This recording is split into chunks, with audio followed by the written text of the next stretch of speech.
Hello दोस्तों, आज के वीडियो में हम लोग देखने वाले हैं साइंस क्या होता है, इसकी ब्रांचेस कौन कौन सी है। तो चलिए स्टार्ट करते हैं। देखिए, अगर हम सबसे पहले साइंस को समझना चाहें तो साइंस का मतलब होता है जिसे हम हिंदी में बोलते हैं विज्ञान। विज्ञान का मतलब होता है विशेष ज्ञान। दैट मीन्स अगर हम इसको एक डेफिनेशन के फॉर्म में देखें तो विज्ञान का मतलब क्या होता है, सिस्टमेटिक एंड ऑर्गेनाइज्ड नॉलेज। किसी भी चीज़ का एक सिस्टमेटिक और ऑर्गेनाइज्ड नॉलेज होना ही हमारा होता है साइंस।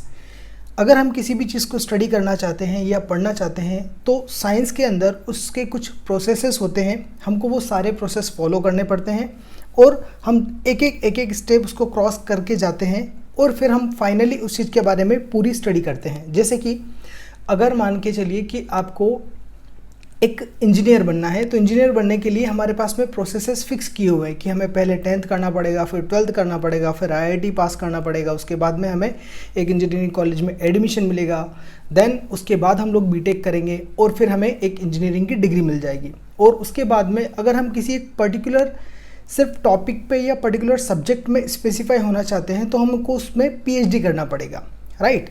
तो हमारे पास में ये एक सिस्टमेटिक तरीका होता है कि किसी भी चीज़ को फॉलो करने का, किसी भी चीज़ को जानने का, करेक्ट। उसी तरीके से अगर हम किसी भी चीज़ के बारे में स्टडी करना चाहते हैं तो उसका भी एक सिस्टमेटिक एंड ऑर्गेनाइज्ड वे होता है और उसी फेनोमेना को बोला जाता है वो साइंस है।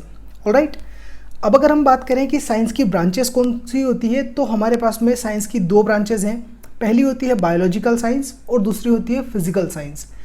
बायोलॉजिकल साइंस का मतलब ये होता है कि हम उसमें स्टडी करेंगे लिविंग थिंग्स की। It means study of living things, यानी कि ऐसी साइंस की ब्रांच जिसके अंदर अगर हम लिविंग थिंग्स की स्टडी कर रहे हैं तो वो जो ब्रांच आएगी वो आपकी आएगी बायोलॉजिकल साइंस के अंदर।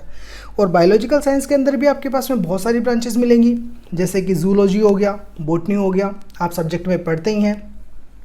तो इस तरीके से बायोलॉजिकल साइंस के अंदर और भी बहुत सारी ब्रांचेस होती है जो आपको ये बताती है कि अगर आप लिविंग थिंग्स की स्टडी कर रहे हो तो वो जो फील्ड कंसिडर किया जाएगा that will be considered in biological science.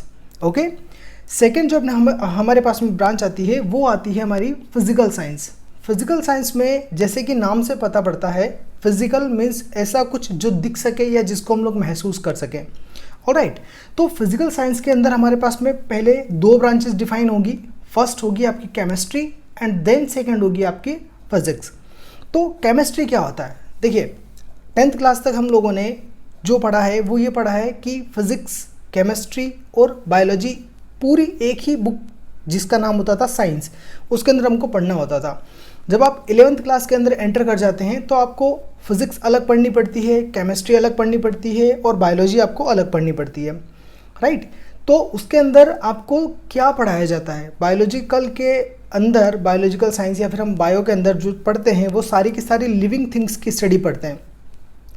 Okay, जितने भी हमारे पास में लिविंग थिंग्स हैं उन सारी चीज़ों की हम जो स्टडी करते हैं वो बायोलॉजी के अंदर आ जाता है। केमिस्ट्री की अगर हम बात करें तो केमिस्ट्री के अंदर हमारा क्या आ जाएगा, स्टडी ऑफ सब्सटेंस, ठीक है, इट्स स्ट्रक्चर, कंपोजिशन एक्सेट्रा। और उनके अंदर जो भी चेंजेस आएगा उन चेंजेस की जो स्टडी करते हैं, इट मीन्स एक इंटर एटॉमिक लेवल पर या फिर उसके स्ट्रक्चर के लेवल पर कि वो बना कैसे है, उसके अंदर कौन सी रिएक्शन होने पर कौन सा चेंज आता है। तो ये जो सारी चीज़ें हम लोग डिस्कस या फिर पढ़ते हैं वो हम पढ़ते हैं केमिस्ट्री के अंदर। सो आज के लिए इतना ही। Thank you for watching.